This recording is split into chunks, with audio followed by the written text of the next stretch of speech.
康熙皇帝自幼即位，14岁便开始亲自处理政务，16岁消灭了权臣鳌拜，掌握了大权。从此，他志向远大，立志要成为一位明君。康熙做的第一件重要的事情就是平息三藩的叛乱。三藩是指清初封为王的3位汉族臣子。公元1650年，顺治皇帝实行以汉人治汉的策略，借助洪承畴和一些投降清朝的汉族臣子，征服了东南沿海和西南地区，统一了全国大陆。中国疆域广阔，清朝暂时无法有效的管理，只好将立下大功的吴三桂、耿仲明、尚可喜封为藩王，让他们镇守这些地方。吴三桂曾经联合清军入关，又跟随洪承畴攻下贵州、云南，消灭了南明永历政权，并亲手杀死了永历皇帝，为清朝建立了特殊的功绩，被封为平西王，管辖云南、贵州。耿仲明是最早投降清朝的明军将领之一，在关外就与明军交战，后随清军入关，为清朝占领中原、收复湖南立下大功。耿仲明率军攻取了福州，被封为靖南王，镇守福建。耿仲明死后，儿子耿基茂、孙子耿精忠相继继承靖南王的爵位。尚可喜是最早投降清朝的明军将领之一。尚可喜对清朝忠诚不二，投降后身历多次战役，奔走千万里，为清朝立下赫赫战功。尚可喜曾率军攻占广东，并在广州进行了大屠杀，杀死70万人，双手沾满了汉族军民的鲜血。尚可喜被封为平南王，镇守广东。三藩王对清朝政府马首是瞻，作为降将，他们虽然时常对朝廷表忠心，但依然过得诚惶诚恐，无时无刻担心皇帝会随便找个理由把他们干掉。为此，他们甚至还把自己的儿子通通都送去京城做人质。但即便如此，清朝统治者对他们依然并不信任，说到底也只是利用他们而已。顺治皇帝去世的时候，吴三桂为表示忠心，亲自北上，想去参加葬礼。可是小康熙刚刚继位，涉世未深，根基未稳，朝廷担心出现意外，于是命令他在城外搭建棚子祭奠，禁止让他入城祭拜。对此，吴三桂心中十分不快。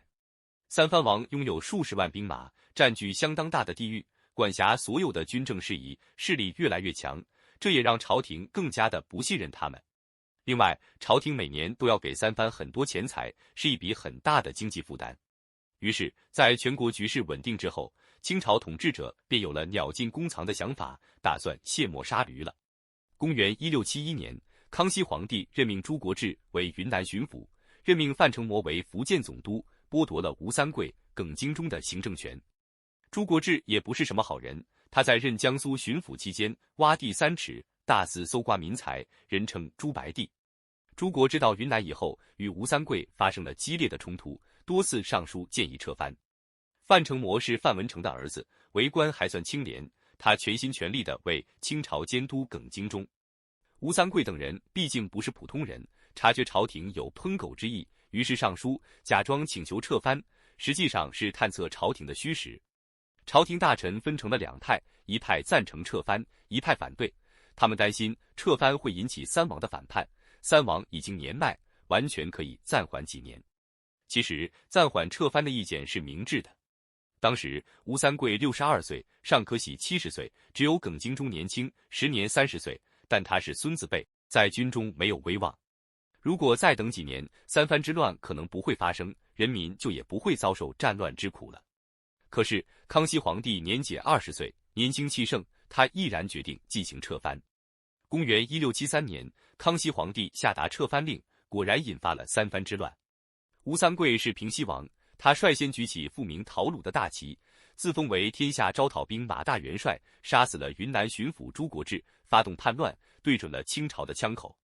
吴三桂出身武举，勇猛但缺乏谋略，性情暴戾，而且自私自利，不顾后果。他当年不顾民族利益，为了一个女人，引清兵入关，为清朝卖命，杀害了许多汉人，还害死了南明永历皇帝，被汉人视为不折不扣的汉奸，声誉扫地。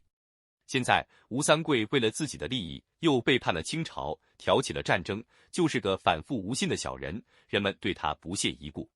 这时候清军入关已经30年，民族关系缓和，吴三桂也不得人心，所以吴三桂的叛乱完全无法得到民众的支持，这是吴三桂失败的主要原因。吴三桂造反后，福建的耿精忠响应，杀了福建总督范成模，以复明为口号，自称大将军。耿精忠为了扩大势力，派人联络台湾的郑经，让郑经出兵攻打广东。郑经是郑成功的儿子，台湾还是用明朝的国号。广东的尚可喜没有叛变，他仍然忠于清朝。尚可喜为了表现忠诚，出兵打击吴三桂。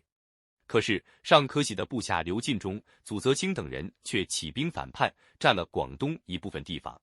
尚可喜的儿子尚之信也想造反，多次劝说父亲和吴三桂合作，尚可喜坚决拒绝。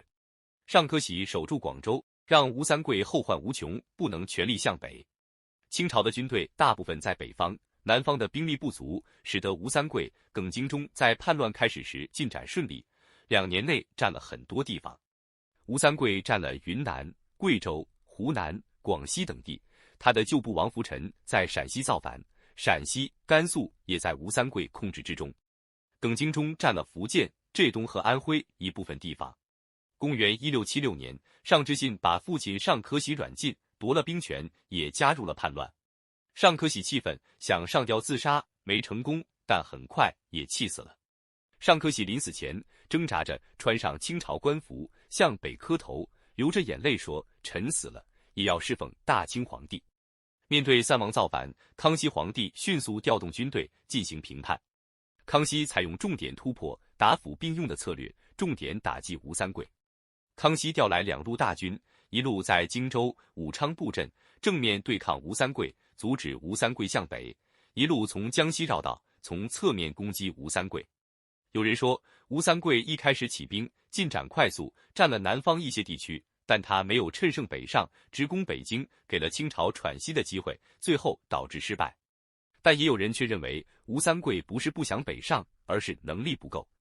一是吴三桂的兵力有限，北方是清军的主力，轻易进攻很危险；二是云贵地区贫穷，后勤难以保障；三是尚可喜在广州牵制；四是清军进行了有效的防御。康熙皇帝把吴三桂困在湖南一带，让他无法有所作为。同时，康熙用招抚、封官、利诱等多种手段，对各地的叛乱者进行分化。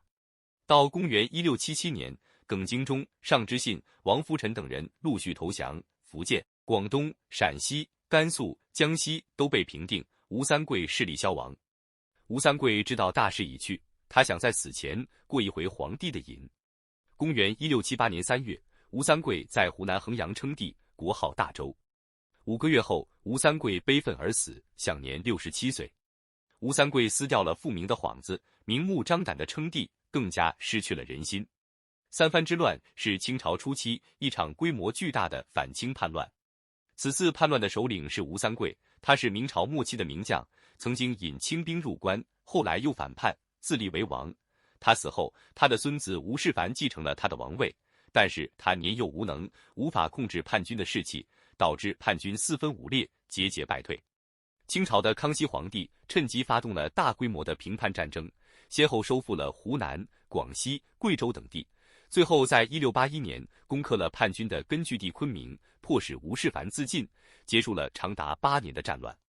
康熙皇帝通过平定三藩之乱，消灭了藩镇的势力，加强了中央的权威，派遣清军和官员管理各地，恢复了社会秩序，促进了经济发展，使三藩之地焕然一新。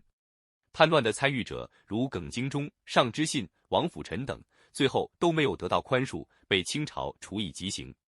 唯一受到康熙皇帝赞扬的是尚可喜，他是吴三桂的部将，曾经劝阻吴三桂反清，后来又投降清朝，康熙皇帝赐给他敬字谥号，并且安葬他的遗体。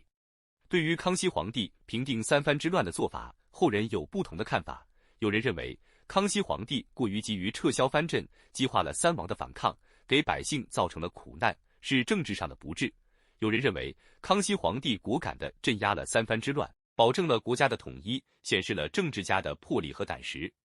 其实，坦白讲，康熙皇帝撤藩的决定确实有些仓促，但是从整体上看，平定三藩之乱，对于增强中央集权，对于实现国家统一，对于保障清朝的长治久安，都是有正面意义的。